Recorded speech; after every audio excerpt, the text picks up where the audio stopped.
Cronkite News starts now. Good evening, I'm Christina Tatro. Tonight, a Cronkite News special, looking at the challenges veterans face when they return home. We profile vets making a difference in their community, how they're dealing with PTSD, and translating their military skills into the civilian workforce. This Veterans Coming Home project is a joint initiative with the Corporation for Public Broadcasting to address veterans issues in our state. Last year, no state had a higher increase in veteran homelessness than Arizona. That's according to the U.S. Department of Housing and Development's annual report. But as Cronkite News reporter Ben Marjat learned, local organizations say that the estimate isn't very accurate, that veteran homelessness has actually decreased in recent years. Retired Marine Roy Knuckles spent the better part of the last decade in and out of homelessness.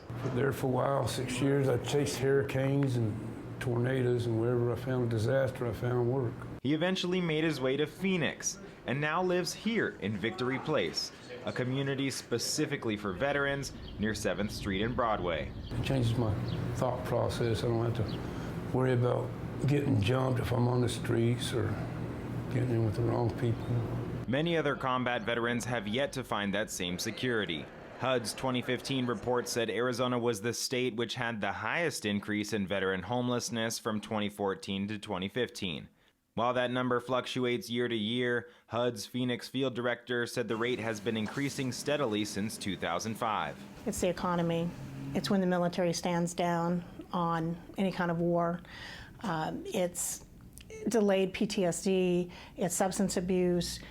The Arizona Coalition to End Homelessness, which does its own estimates of the homeless veteran population, said what they're seeing disputes that trend. We as a community have decreased the numbers of veterans experiencing homelessness in our state significantly over the past 10 years.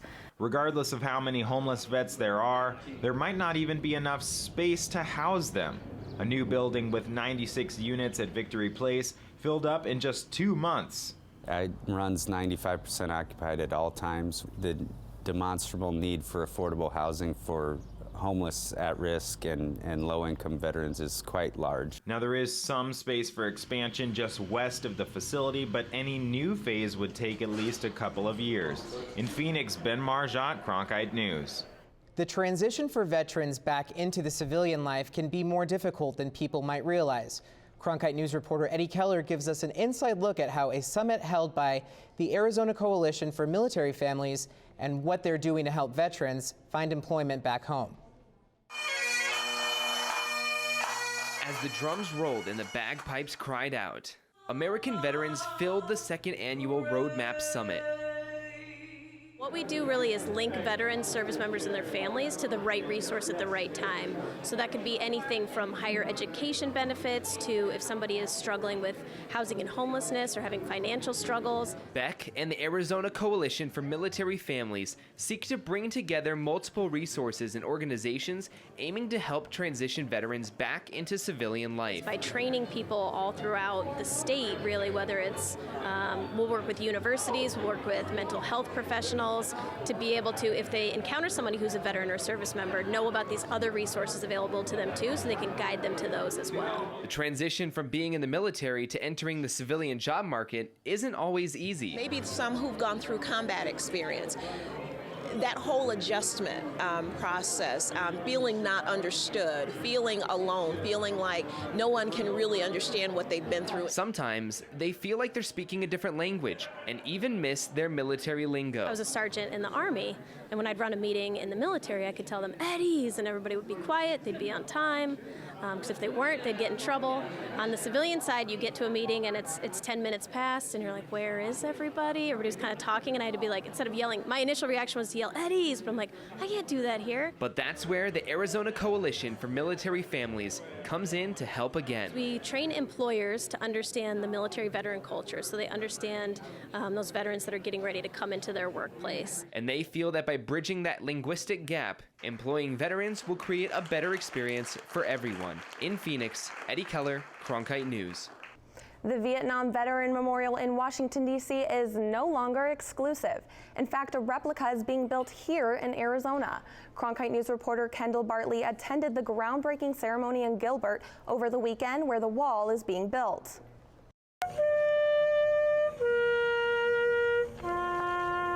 Flags flow while trumpets play, all to honor soldiers lost in Vietnam. This Saturday, more than 500 people attended the ceremony put on by the nonprofit organization Operation Welcome Home Arizona. Vietnam veteran Fred Maribel dressed to pay tribute to the Civil War. He has been to the Washington Memorial before and came to show his support for this $3 million project in his home state. I see a lot of my friends on there, and it takes a lot to be able to talk about them and being in that combat and still being here, and a lot of my friends are gone. This replica is going to be almost as large as the memorial in Washington and will pay tribute to all of those killed in the war. By Veterans Day of 2017, the wall is going to be built and this dirt is going to be gone. The Gilbert Fire Department recently owned the land for the park, and funding was raised by Operation Welcome Home Arizona. Local veterans are happy to see a memorial so close to home. A lot of our veterans aren't able to get to Washington, D.C. And as far as coming out here, whether they're in the West Coast, the Midwest, I think it'll be a lot easier for most veterans to get out here and see the wall.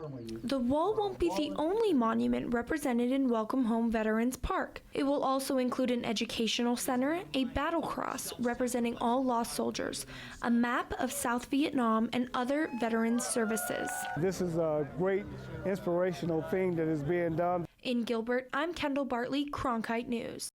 Sometimes veterans struggle to find a new normal after leaving the military and coming home. But with a little help from some fellow veterans, it can make the new normal quite rewarding. Cronkite News reporter Sydney Glenn found out how one nonprofit organization is deploying its service platoon members and some civilians right back into our community.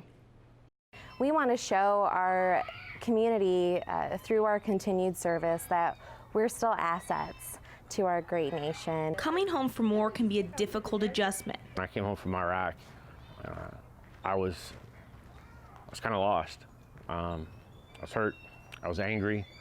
I didn't really want to be around people. But having a support system can make all the difference. The new normal, for most of us, a lot of us coming back, is scary. This has absolutely helped me adjust. The mission continues since their service platoon members on a different kind of deployment, this time right into their own backyard. We come together to serve and deploy in our community. The 2nd Platoon Phoenix has completed projects all around Arizona, including at the Phoenix Dream Center and the Arizona State Veterans Home. The next mission to Conqueror at Longview Elementary. We don't have money to maintain our facilities, to buy air conditioners, to do those kind of things that we need to. Providing a new space for their students to learn, relax, and of course a new habitat for the school's tortoise, who seems to be enjoying some lettuce grown right here at Longview. They're going to be really excited to come out here probably the whole day, and so we'll have to kind of figure out how we can share the time between classrooms. It's more than just helping the community. It's about helping each other along the way. It's broken my little isolation bubble.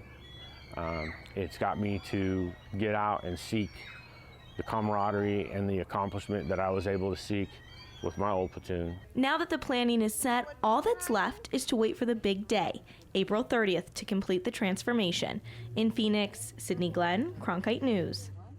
Care for veterans has been a hot issue in the nation, but instead of waiting for government action, organizations in Arizona are taking matters into their own hands.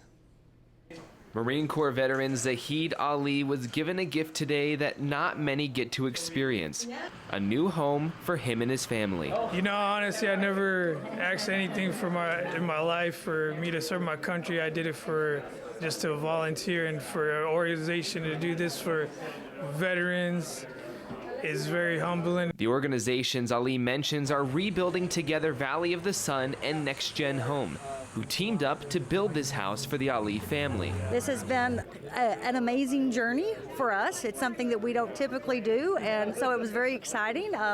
And we're just excited to see this family to get to come in and put down roots here. Watson says this project has been a long time coming and has had the help of numerous people along the way. It's taken a little while, and so we're very excited that today we're going to get to hand these keys over to this family. And Ali says that he couldn't be happier, and the house is a blessing to his entire family. Having my family with me, you know, to provide a house for my wife and my son, that's the ultimate, you know, as a father, you know, that's the most important thing I could focus on.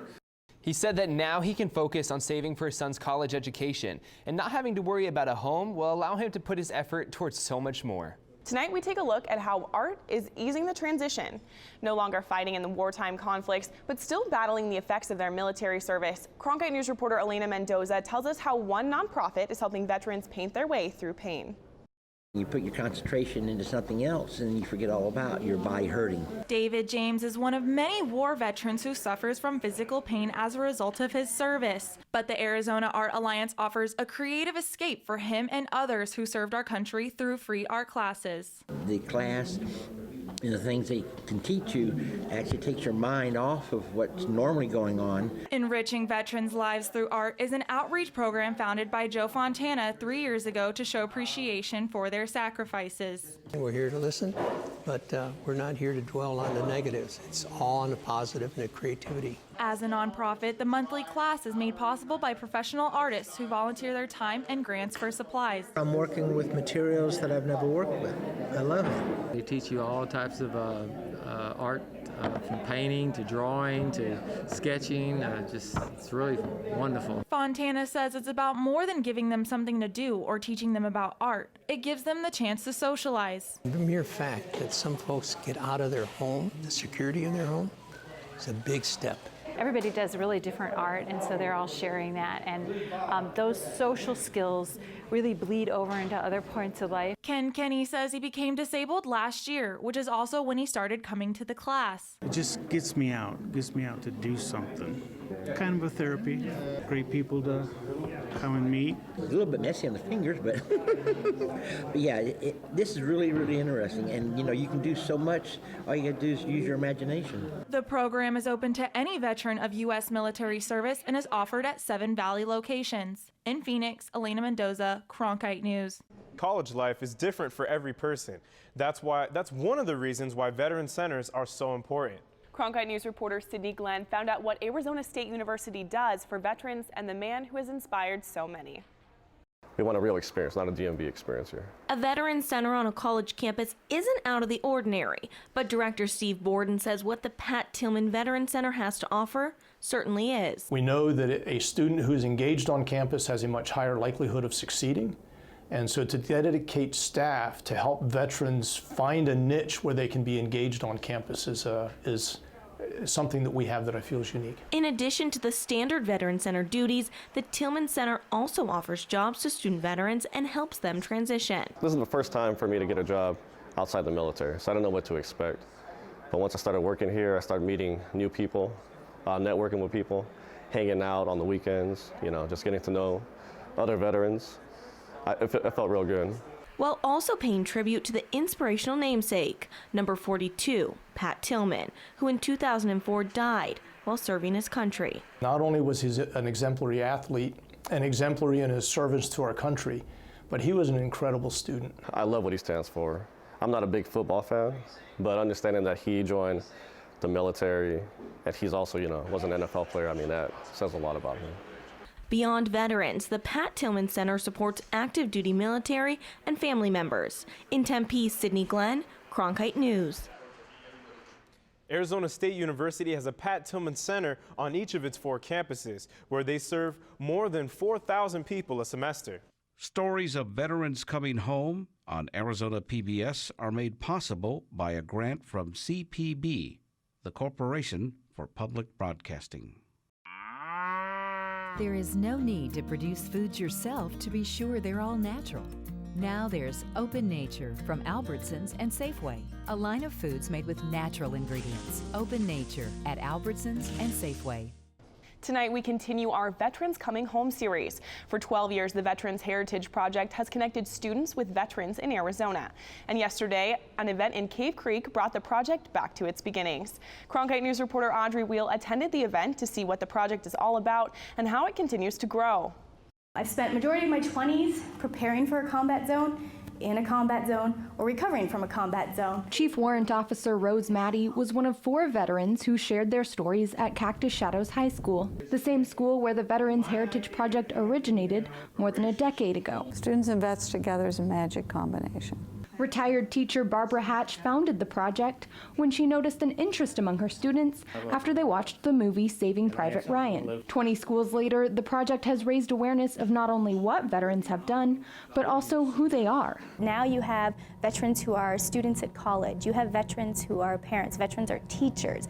Veterans are in our community so much, and people don't know to ask their questions and are afraid to ask. Maddie has done 3 combat tours, 2 in Iraq and 1 in Afghanistan, and now serves part-time in the National Guard when she's not home with her son. Having the students come up afterwards and saying that, you know, they liked hearing my story and they liked hearing a woman's perspective, it motivates me. And the students also benefit. It kind of like teaches all of us that like even though we have fears, it's important for us to overcome it and involve other people in like the struggles that we've experienced because they can help us more than we think they can. In addition to holding events, each year the project publishes a book of veteran interviews. The good thing is, if it all ended tomorrow, there are 1,200 stories at the Library of Congress in D.C.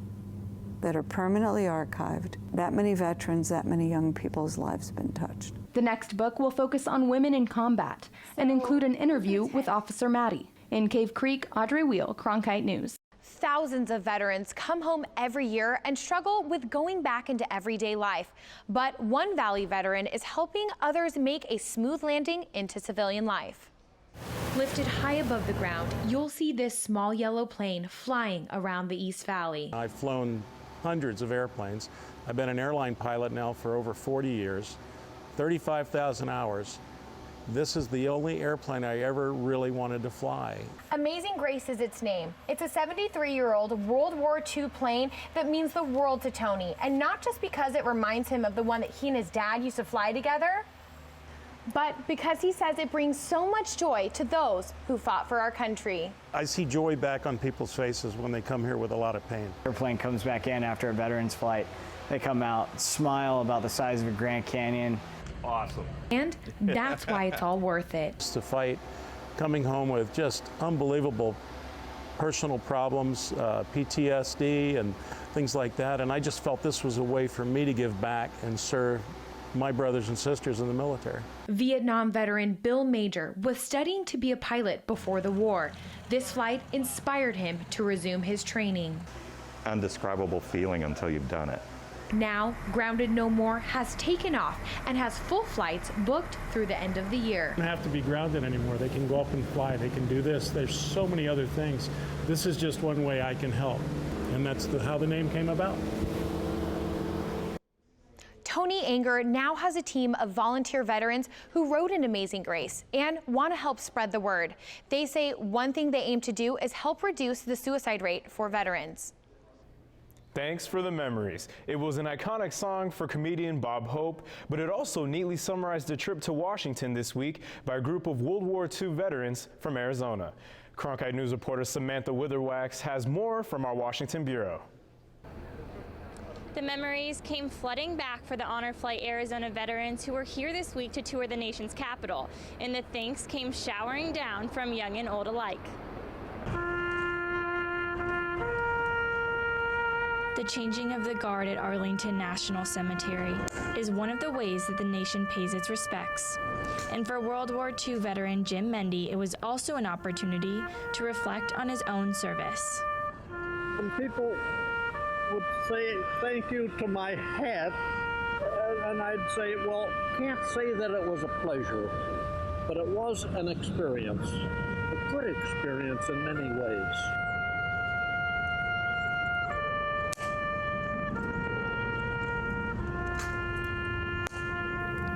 Honor Flight Arizona is a group that brings veterans like Mendy to Washington, D.C. to see the memorials that the nation built in their honor, like the World War II Memorial. This memorial, there's a lot of sayings engraved that are so true that they should be publicized to the young people today.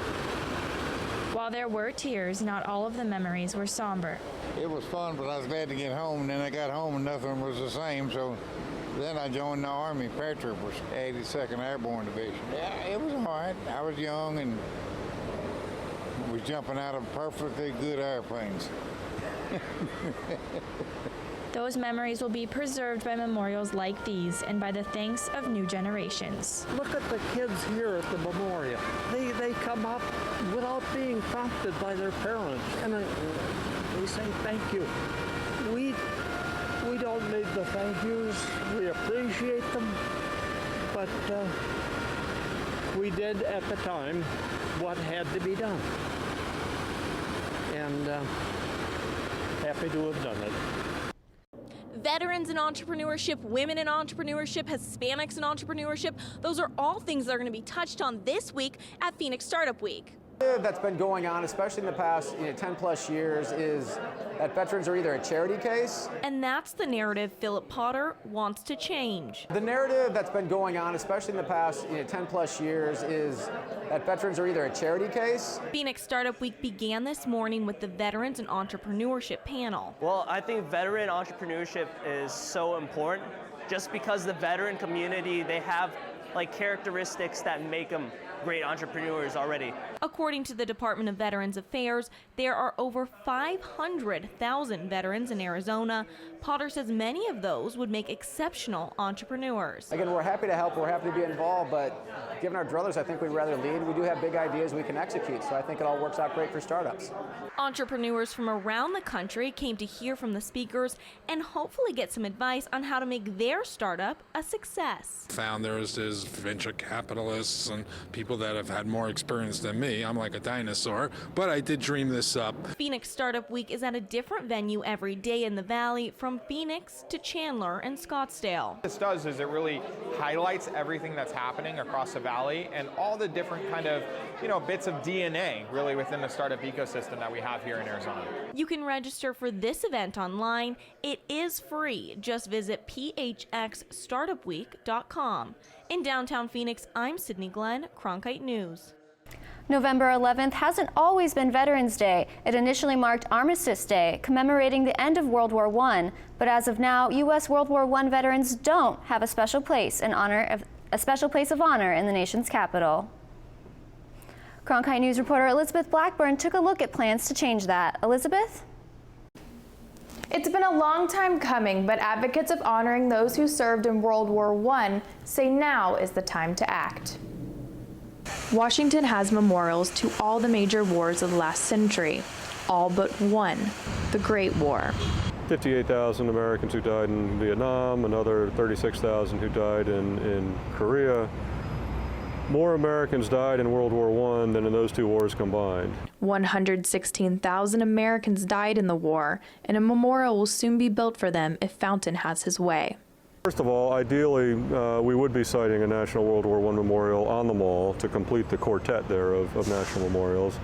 But there's a federal statute that declares that the mall is a completed work of civic art. Since the mall is full, Congress approved for it to be built at Pershing Park, close to the White House. We didn't really have a tradition of national war memorials in the nation's capital until we built the Vietnam Veterans Memorial in the early 1980s. And since then, we've been working backwards. The main goal of the memorial is to help people understand the war and the great impact it had on the world. This memorial, this centennial, represent, as we see it, really our last best opportunity to educate Americans about World War I, what it means for us in our history, and what it means for us today. The World War I Commission is still raising money, but they hope to have the memorial funded and complete in time for the 2018 centennial of the war's end. Live in Washington, Elizabeth Blackburn, Cronkite News. A nonprofit organization in the Valley is on a mission to find dogs for vets. Cronkite News reporter Jackie Padilla went to Chandler to see how service is taking on a new meaning. The American Service Animal Society trains dogs to help veterans who face challenges after their time in the service. And I found out a helping paw goes a long way. At that time, I didn't think I needed a service dog. I thought I was mighty and I could do everything on my own. Barbara Jetter says she has diabetes, and little Nutmeg is able to detect when her blood sugar is running low. I've learned that she's smarter than I am, that she is more in tune. She knows me better than I know myself. The dogs are trained to do numerous tasks like open doors. Open. Stay alert in what could be distracting environments, and even call 911.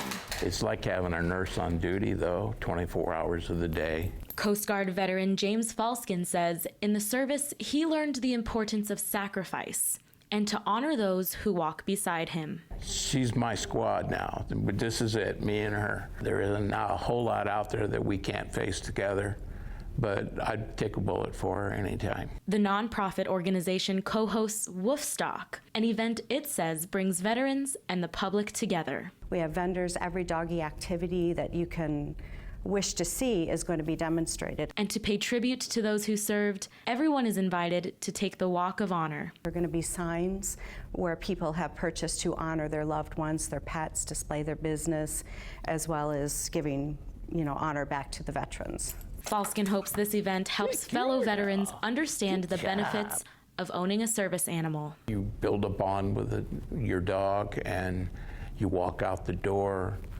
a whole lot stronger than what you did when you walked in. This Veterans Coming Home project has been a joint initiative with the Corporation for Public Broadcasting to address veterans issues in our state and the challenges they face after deployment. You can learn more at veteranscominghome.org. Thanks for joining us. Stories of veterans coming home on Arizona PBS are made possible by a grant from CPB, the Corporation for Public Broadcasting. There is no need to produce foods yourself to be sure they're all natural. Now there's Open Nature from Albertsons and Safeway, a line of foods made with natural ingredients. Open Nature at Albertsons and Safeway.